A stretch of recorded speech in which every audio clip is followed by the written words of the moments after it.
Bonjour, on commence notre cours sur Rosh Hashanah. Alors, on vous souhaite une magnifique année remplie de santé, de bonheur, de parnassa, shalom bayit, ceux qui n'ont pas d'enfants, qui débattent Hachem, des jumeaux, des triplés, des quadruplés. Si vous êtes d'accord, bien sûr, je ne vais pas faire d'histoire.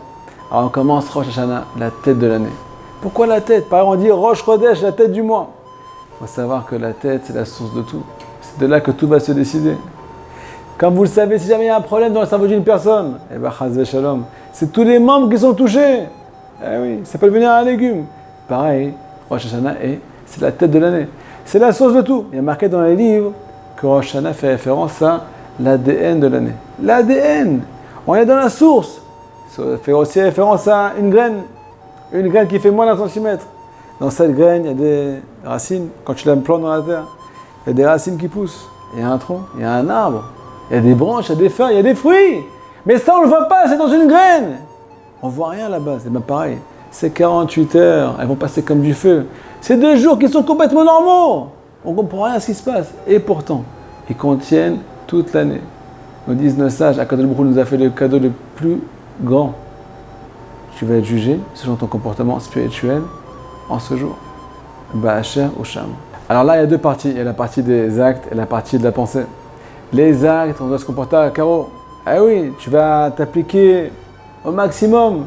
Je vais faire le Sefer Tehillim. Il y a un très bon signe, un très bon siman pour toute l'année. On se retrouve en famille, on fait le Sefer Tehillim ensemble, on partage le Sefer Tehillim. Extraordinaire. Pareil, on va étudier la Torah avec ardeur, avec feu. Bezrat Hashem Bar. On va étudier, on va faire les mitzvot avec engouement. On va les faire dans le détail, ce qu'on n'a pas l'habitude de faire, pas forcément toute l'année. C'est un signe, c'est comme ça que je vais être jugé pour toute l'année. Deuxièmement, on passe maintenant à la pensée. La pensée, nous dit Rabbi Nachman de Breslev, celui qui est intelligent. Pendant les 48 heures de Rosh Hashanah, il faut avoir des pensées positives. Il a dit celui qui est intelligent, pas celui qui est bête. Pourquoi positive? Parce qu'il faut savoir que la pensée a un pouvoir de création, un pouvoir extraordinaire. Au cas où vous ne le savez pas, Akadosh Baruch Hu a créé ce monde et a aussi créé le premier homme avec, à la base, par une pensée.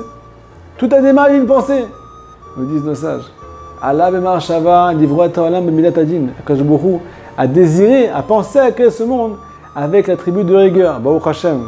Par la suite, il a ramené la tribu, il a associé la tribu de miséricorde. Et là, on a de la chance, sinon on ne serait pas là aujourd'hui. Pareil, l'homme a été créé par une pensée. Nous dit Rabbi Eliezer dans la Gemara, Sha'arishona Akadosh Baruch Hu, Allah b'mar shava livroit ta'adam. Première heure, il a désiré, il a pensé à créer l'homme. Deuxième heure, il a demandé aux malachim, aux anges, est-ce que ça vaut le coup ou pas de le créer? Il y a des histoires celui-là. Il faut réparer, les pots cassés, et ainsi de suite. Tout a démarré d'une pensée. La pensée a un pouvoir de créer. Si toi tu penses positif en ce jour, tu vas te créer à toi-même une année positive. Ça sert à rien de se tenir à un carreau si tu brises le carreau. C'est trop tendu. Troisièmement et le plus important, Rosh Hashanah, c'est le tout début des 10 jours de pénitence. C'est les 2 premiers jours de pénitence. Début de la Teshuvah. Début d'une Teshuvah extraordinaire, là où Akadosh Baruch Hu enlève le cœur de pierre de chaque juif et lui met à la place un cœur de chair. Alors, en quoi consiste la Teshuvah de Rosh Hashanah? Glorifier Akadosh Baruch Hu pendant 48 heures, on va prier pour dévoiler la royauté d'Hachem dans ce monde. Sur nous, sur les nations, sur la création. Comment ça marche tout ça? J'ai une bonne nouvelle pour vous. Akadosh Baruch Hu a choisi le peuple d'Israël, a choisi chaque juif pour dévoiler sa royauté. Comment ça marche? Torah, mitzvot, prière, travail sur notre trait de caractère. Maintenant, on a un petit problème. Parfois, on est pauvre en acte. Et là, on se retrouve le jour de Rosh Hashanah. Hachem, tu veux que je fasse tes chouvas, mais moi aussi j'ai envie là-bas. Mais c'est pas facile, je suis pauvre en acte. Regarde l'année passée. C'est là, ça désir. Qu'est-ce que tu veux que je te dise? Alors là, j'ai une solution pour vous.